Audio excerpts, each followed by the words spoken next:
nous sommes allés voir celui qui est en charge de la sécurité alimentaire en France, le ministre de l'Alimentation, de l'Agriculture et de la Pêche.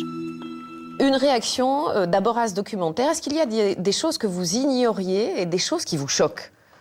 C'est révoltant de se dire que des aliments que vous retrouvez, vous, dans votre assiette, votre famille ou vos enfants, ont été nourris avec des pesticides dont personne ne sait exactement quels dégâts ils peuvent provoquer sur la santé humaine.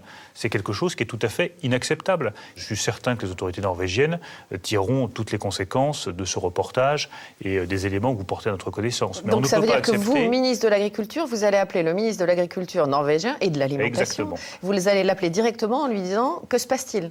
Je vais lui dire, il apparaît que certains élevages de saumon sont nourris avec des pesticides. Qu'est-ce qu'il en est exactement? Première question. Et deuxième question, quelles mesures est-ce que tu comptes prendre pour remédier à cela et cesser ces pratiques? Je crois que personne ne peut accepter que des saumons d'élevage soient nourris avec des pesticides qui pourraient poser des problèmes à la santé publique. Ni un ministre français, ni un ministre norvégien. Donc je suis sûr que la conversation se passera très bien. Alors on parle des saumons norvégiens, mais il faut aussi regarder tout près de chez nous. Là, on va parler maintenant des PCB sur les poissons qui sont pêchés dans l'estuaire de la Seine. Combien de temps va-t-on laisser des consommateurs français manger des poissons qui sont manifestement contaminés au PCB? Alors ça, c'est un sujet qu'effectivement nous connaissons bien, qui est traité et suivi attentivement. D'abord, je veux dire très formellement qu'aucun poisson n'est commercialisé qui ne respecte pas la règle de contamination et les normes de contamination. C'est pas ce que dit le rapport de l'Ifremer. Hein. Nous verrons, il prend le cas du bar, qui est un cas très particulier sur lequel nous sommes en train de travailler. Le bar et le maquereau. Le bar et le maquereau. Et on sait très bien que les scientifiques, sur le bar et le maquereau, ils en sont à leur 4e rapport et à chaque fois on leur dit temporiser, temporiser. Il ne faut pas qu'il soit officiel, le rapport. Donc il y a un vrai problème, manifestement. Je crois l'avoir montré sur d'autres dossiers comme la question ostréicole.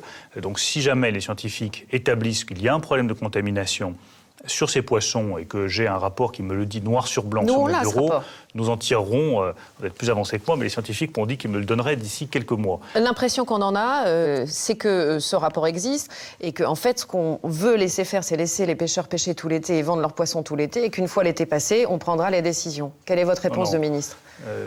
Je ne peux pas imaginer que ce soit le cas. Alors, je prends un engagement qui est très simple. Dès que j'aurai le rapport des scientifiques sur la contamination au PCB du bar et des maquereaux en baie de Seine, je rendrai ce rapport public et j'en tirerai les conséquences pratiques en termes d'autorisation ou d'interdiction de pêche. On en vient aux fraises de Huelva en Espagne. Comment est-ce que vous expliquez que l'Espagne ait obtenu une dérogation, l'Espagne fait partie de l'Union européenne, pour utiliser un produit toxique, un pesticide, pour traiter ses fraises? Qu'est-ce que c'est que cette dérogation?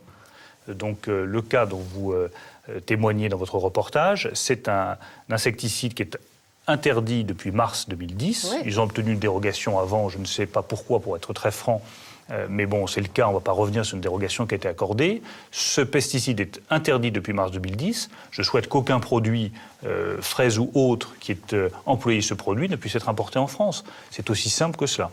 Mais en même temps, vous voyez très bien que sur nos marchés, dans nos supermarchés, quand on fait nos courses, il y a des fraises de Huelva partout, on peut en acheter, et donc on achète des fraises aux pesticides. Mais je souhaite qu'on ne puisse plus L'Europe importer. n'est pas protectrice pour l'Europe doit être protectrice, et notamment protectrice de la santé du consommateur. Alors, monsieur le ministre, on a beaucoup parlé théoriquement de la sécurité alimentaire. Maintenant, on va en parler concrètement, si vous le voulez bien, parce qu'avec mon équipe, on vous a apporté une petite assiette.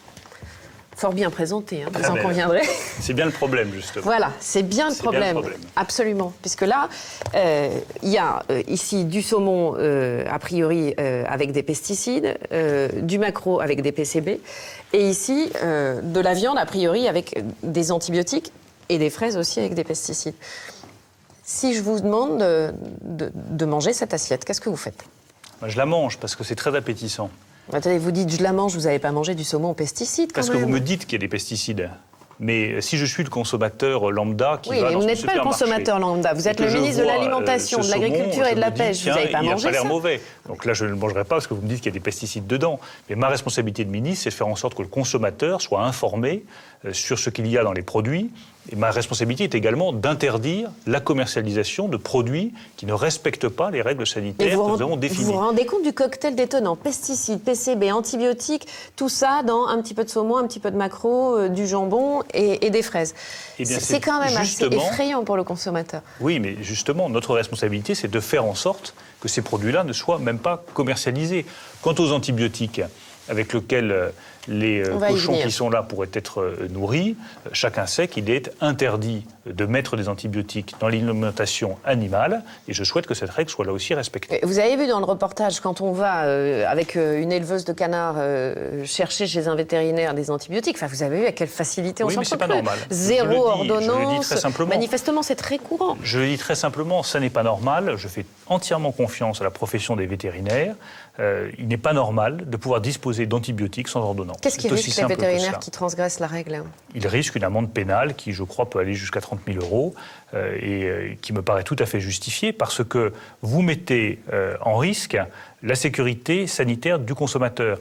Des cochons ou des veaux ou des bœufs qui sont nourris avec des antibiotiques, c'est des animaux qui ensuite développent une résistance aux germes beaucoup plus forte et qui donc mettent en risque la sécurité du consommateur. Oui. Ce n'est pas acceptable.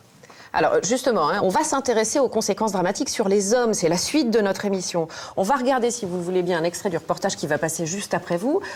Vous ne pouvez pas rester insensible à ça.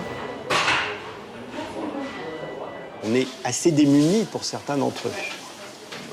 Vous voyez, ce qui nous était jusqu'à il y a 5 à 10 ans, on avait exceptionnellement ce type de problème. Maintenant, il y a régulièrement, toutes les semaines, on peut dire, des patients avec des bactéries très, très résistantes. Voilà, donc on est confronté à des patients qui sont en réanimation. Plus aucun antibiotique ne fonctionne sur eux. Voilà, c'est ça les conséquences de l'utilisation abusive des antibiotiques dans l'alimentation animale. Pendant des années, une fois encore, on a accepté de mettre des antibiotiques, de respecter de manière moins stricte les règles sanitaires en se disant c'est une logique de rentabilité économique qui passe avant tout.